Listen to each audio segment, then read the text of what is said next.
Əuzu billahi minəşşeytanirracim.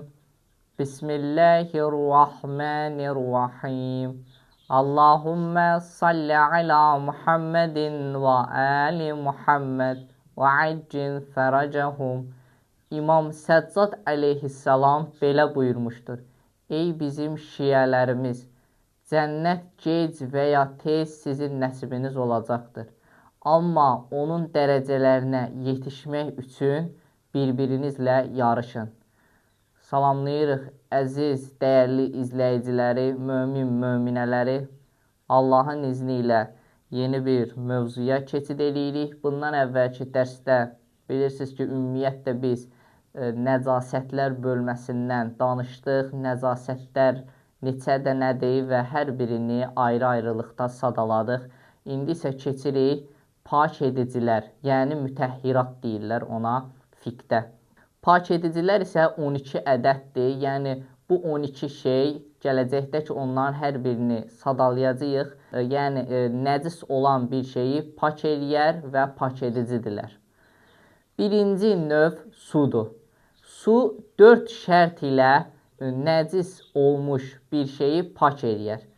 Birinci, su mütləq olmalıdır. Əvvəlcə qeyd elədik ki, əzizlər, mütləq su var idi və muzaf su var idi suların hökmündə. Mütləq su o suya deyərlər ki, adi sular kimi, yəni heç bir şey ona qarışmayıbdır. Amma muzaf su o idi ki, yəni qarışıq su, palçıqla qarışmış su olsun, meyvə suyu olsun, gülab olsun və s. Birinci şərt budur ki, su mütləq olmalıdır. İkinci şərt budur ki, su özündə pak olmalıdır. Üçüncü şərt budur ki, su nəcis bir şeyi yuyarkən demək muzafa çönməməlidir. Məsələn, qanlı bir köynəkdir. Onu su ilə yuduğumuz zaman görürük ki, suyun rəngi qan oldu, qan rəngində oldu. Həmin o su artıq nəcis olur deyə o nəcisi pak eləmir, muzafa çevrilir. Nəcislə qarışır demək olar o suya. Daha sonra nəcis şeyi yuduqdan sonra nəcasətin zərrələri onda qalmamalıdır. Nəcis qab az su ilə 3 dəfə yuyulmalıdır. Lakin kür və axar su ilə bir dəfə yumaq kifayət eləyir. Əvvəlcədən qeyd eləyək ki, biz suların hökmlərində danışmışdıq ki, az su nəyə deyərlər, kür su hansı sudur və axar su hansı sudur. Əgər onlar haqqında məlumat əldə etmək istəyirsinizsə, suların hökmləri dərsindən inşallah əldə edə bilərsiniz.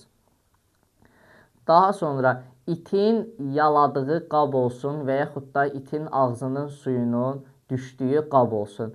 Bu qab şəriət baxımından bu şəkildə paklanır. Demək, birinci qab torpaq ilə sürtülməlidir.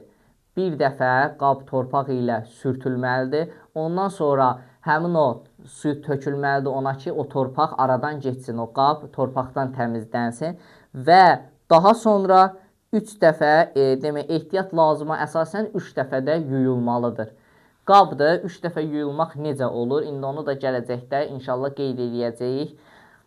Donuzun yaladığı qab isə əzizlər, torpaqla onun sürtülməyinə ehtiyac yoxdur və 7 dəfə yuyulmalıdır. Daha sonra şərabla nəcis olmuş qab isə, məsələn, bir stəkandır, şərab içilibdir həmin o stəkanda və o nəcis, artıq o stəkanın içi nəcisdir. Və şəriət deyir ki, 3 dəfə yuyulsun həmin o stəkan və ehtiyat da, müstəhəb də, bəyənilən budur ki, 7 dəfə yuyulsun. Digər bir məsələ, indi qeyd eləyək ki, nəcis qab az su ilə necə paklanar? Baxın, 2 yolla paklanır. Birincisi odur ki, məsələn, bir stəkandır, bayaq qeyd elədik, şərab içilibdir. O stəkan ağzına kimi doldurulacaq, təzədən boşaldılacaq, ağzına kimi təzədən yenə doldurulacaq su ilə, yenidən boşaldılacaq və 3 dəfə bu təkrar olunacaq. Məsələn, şərab içilmiş qabda bu o qabı paklayır. Yəni 3 dəfə ağzına qədər stəkan dolacaq, daha sonra boşaldacağıq biz. Bu şəkildə pak olur. Daha sonra necə pak olur? İkinci də budur ki, stəkan olsun və yaxud qab olsun, onu yarıya qədər də doldura bilərik. Sadəcə içindəki suyu çarxalayacağıq ki, həmin o su ki var, doldurmuşuq. hər tərəfinə qabın dəysin və yaxud stəkanın hər tərəfinə dəysin və yenidən onu tökəcəyik. Yenə dolduracağıq bu şəkildə 3 dəfə və yaxud da ki, məsələn, itin yaladığı bir qabdırsa 7 dəfə bunu təkrarlayırıq. Paltardır, xalçadır, bunlar kür və yaxud da axar suda bir dəfə yuyuldu, kifayət eləyir. Yəni, nəcisdirsə, onu bir dəfə yumaq kifayətdir. Amma həmin əşyaları gərək qüsalə deyilir ki, suyunu sıxaq. Yəni, həmin o suyu ondan ayıraq.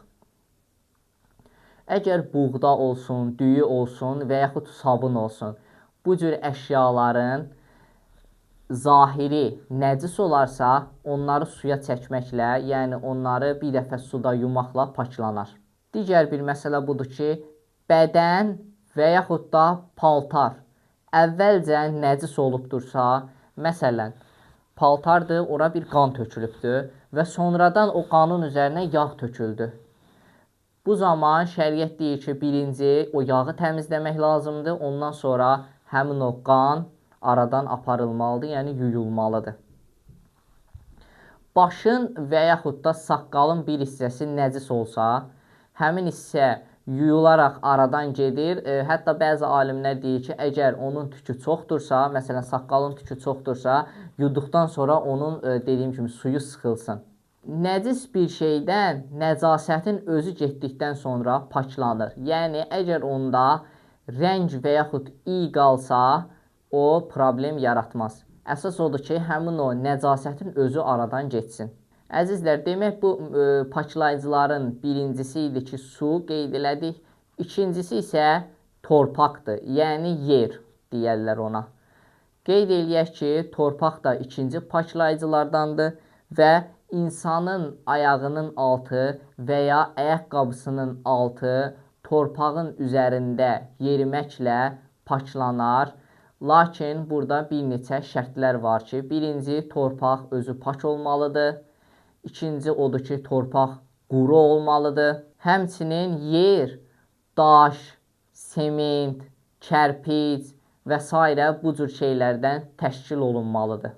Xalçanın və həsirin üstündə gəzmək, yəni ayaqla və yaxud ayaqqabı ilə gəzmək onun altını pak eləməz. Və digər bir məsələni də qeyd eləyək ki, asfaltın üstündə gəzmək isə ayağın və yaxud ayaqqabının altını paklamağı işqallıdır alimlərə görə. İşqallı budur ki, yəni bu problemli və qarışıq məsələdir. Alim burada qəti bir hökm demir və deyir ki, bu məsələ problemlidir. Lakin bəzi alimlər var ki, məsəl üçün Məkarim Şirazi ağa kimi alim istisnadır ki, ağa deyir ki, asfaltın üzərində gəzmək, yəni ayaqqabının və yaxud ayağın altını pak eləyər. Daha sonra gərək şəxs ayağının altını paklanması üçün və yaxud ayaqqabının altının paklanması üçün 7,5 metr, yəni 15 zira 7,5 metr məsafə qət eləməlidir. Yol yeridikdən sonra o ayaqqabının altında qalan gözlə görülməyən o nəcasət ki var, onun rəngi iyi qalıbdır və özü də gözlə görünmür, o bir problem yaratmaz. Sadəcə ehtiyat budur ki, alimlər tövsiyə edir ki, insan biraz da yol yerisin ki, həmin o nəcasət ümumiyyətlə aradan geçsin. Digər bir məsələ budur ki, əzizlər, corabın altının yol yeriməklə pak olması yenə dediyimiz kimi işqallıdır. Yəni, alimlər bu məsələni də problemli bilir. Amma corab o qədər çirkli ola ki, burada bir dənə nüans var ki, corab o qədər çirkli ola və yaxud da ki, insan adət eləyə corab ilə ancaq harasa getməyə, çöldə gəzməyə. Bu zaman o yol yeridikcə corabının altı pak olar. Yəni, əsas odur ki, hansı yolda yeriyir. Demək, əzizlər, ilk 2 dənə paklayıcını qeyd elədik. Biri su idi, digəri isə torpaq idi. Geridə qaldı digərləri. Allahın izni ilə gələn dərslərdə həmin digər paklayıcılardan söhbət açacağıq. Allahdan hər birinizə müvəffəqiyyət və zehin açıqlığı arzu edirəm. Vəssalamu aleykum və rəhmətullah.